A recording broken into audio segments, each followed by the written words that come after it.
So ngayon mga lodis, papunta naman kami ng asawa ko ng palengke. So ayan, so mamalengke kami ngayon, pang-ulam ng hapunan, di ba pang? Ugi pa rin. So ayan o, walang masyadong sakyanan dumadaan dito kasi dahil nga sa panahon natin ngayon na bagyo. Ayan o, may namoy akong mabaho ah. Ano kaya yun? Ayan.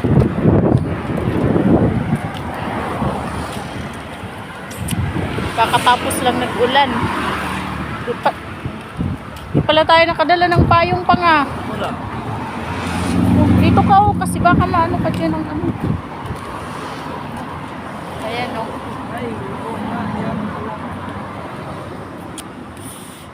Kahit mabagyo, naliligo pa rin ako. Ayan. Ayan yung view dito. O, diba? Yan. Kaya naka-jacket ako kasi malamig ang panahon. Ayan, di na yan madutla ng lamig. Magsalita ka din pa. Alam mo mo Siya mga lodi, so nandito na kami sa palengke. Kunti lang palang nagtinda ngayon kasi dahil bagyo. Ayan. Pati ano, karneng baboy, wala na. Ano na lang kaya bilhin natin pa?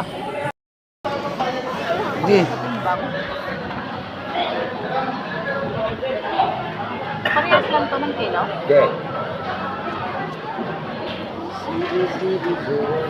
Yan po. 185. 195.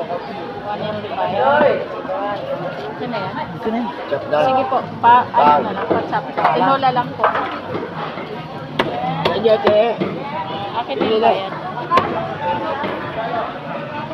100 na lang kilo.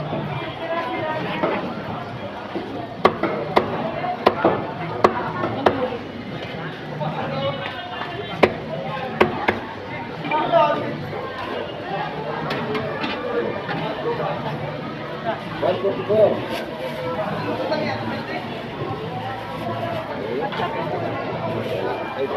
Chop ka.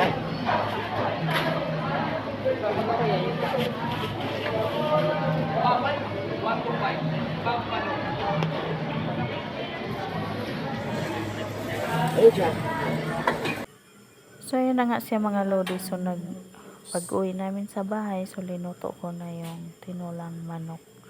Oh, wow, napakasarap naman yung mga lodi. Tamang-tama ngayon kasi maulan at malakas ang ating bagyo. Grabe talaga. Bumalik ka? Bili namin dyan kasi lang kunti lang ang nagtinda ng palengke. Kaya walang baboy, manok lang at saka isda. So ayan, naisip na lang namin ng asawa ko. So magmanok na lang muna kami.